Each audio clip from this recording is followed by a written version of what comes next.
you think that the markups specifically I know both of you do them a lot. Do you think though the markups alone make a big difference, or is there something else in the markups? Is it that you have to mark up your trade ideas and journal it with documentation and text and take an hour to think about it? What's the sweet spot there? Because some people don't start. The reason I ask that, I want both of your opinions on this, is because I think a lot of people don't even start doing markups because they are scared that they're going to do them wrong, or they're scared that they're not going to do enough, if that makes sense. So, Jase, do you want to take this first, or should I? Yeah, I'll take it first. So, like, markups, like, it is, like, in my opinion, it is the most important thing, I think, in trying to understand the system and trying to have confidence in the system and trying to execute the system, whenever you're in the live market. Like, a year ago, for me, like, it took me a little while to, I guess, like, master the D1 and D2 entries. I just took literally every entry that I saw, D1s, D2s, up and down, up and down. I know Shaba, whenever he was trading this group, he was trading it up and down, up and down. I was like, oh my God, that's so sick. I want to be like him. I want to, trade these pairs up and down. And basically just doing, like, whenever I had so much time in my hands where I had 3 or 4 hours to back test, like, in that area, I grew so much because, just looking at data, the candlesticks, how they move and how it reacts to the D1 system, and how, like, the bullish momentum pops up whenever, it goes in that second divergent point and it just pops up off the 50. Like, it's so, like, you learn so much whenever you're doing back testing markups. And for some people, it may just be like, oh, put text, save on TradingView, and then go to the next. But, like, for me, like, I'm such a logical and analytical person where, I look at everything and I want to know, why is that? Why is that candlestick doing that? Why is price moving in that certain way? And for me, with all my markups, like, that's where basically, like, I analyze everything. And, it's kind of like muscle memory now where, in my head, I literally be sleeping trades. Like, in my dreams, I'd be sleeping a D1, breaks the 50 or a perfect A1 entry or whatever. And it's just like, whenever I see a chart, I know exactly what the chart is doing. And, if there's a D1 entry or there's an A1 entry, and that's just muscle memory, repetitiveness of that markups, of that back testing, where it just gives me that confidence. And it also, like, again, like, I always want to be a better trader. Like, I know I'm never going to be the best trader in the chat. I know I'm never going to, stop learning to trade. And for me, like, back testing is a form of me trying to become a better trader. Even though I already know everything, the D1s and D2s, I want to become a better trader. So every day, like, I force myself. Like, sometimes I don't want to do it, it's just like, because I don't have a lot of time, but I force myself to do markups because I know that in the long run, it makes you better. You have literally, like, in my Google Drive, I have tons of markups of basically research or, I guess, study of the system. And that, for me, that just gives me confidence that this is the system that it's fucking, like, I have data on. It's not like some simple strategy. It gives you the confidence to put the money in. Yeah, exactly. So, do you think that the selectivity being an issue is resolved by doing more markups, because the markups reinforce the repetitive nature in the systems that we trade? Basically, one sentence to sum up what you just said. Yeah, exactly. Mm-hmm.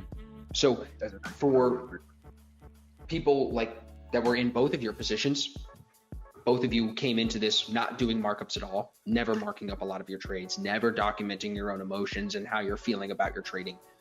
Can you give a 3-sentence tip or a 1-sentence tip to the people listening on how to start or why to start doing markups and journaling your trades and documenting every click of the button, including how you feel when you click it?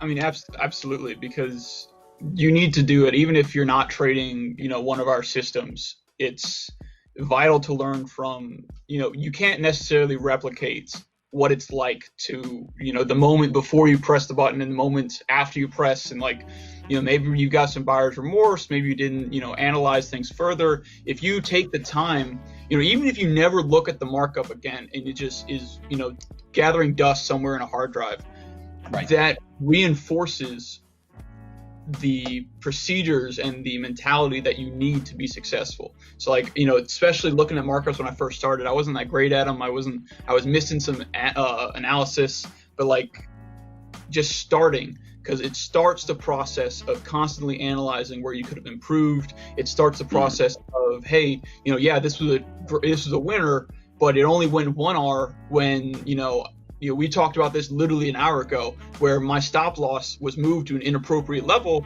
It stopped me out, and then it shoots up to 3R. If I'm not going over these trades, not only in my head, how are you ever going to improve that? Right. How am I going to improve that? And the answer is I'm not. And the other benefit that I think it's important to realize is that in our group chat, you can throw a markup in there and get, a dozen different opinions from yourself, from other coaches, from other traders. And so, hey, here's an feedback is so valuable. Absolutely. Because I feel like if you aren't getting your ideas checked, I don't mean to steal the answer from you, but I just think if you're not getting your ideas checked, it's like you said at first, how are you ever going to improve? You know what I mean? Yeah. I get frustrated with people in one situation. My one time that I get frustrated with the traders that I work with is when they want things to change and they want to be better, they want to make more money, but they don't do what the successful people are doing.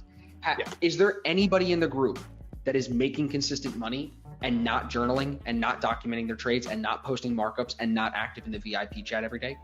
No. Like great example. That comes actually come to the point where, whenever I first joined, you were, it's like less than 100 people, I believe, whenever I joined the group.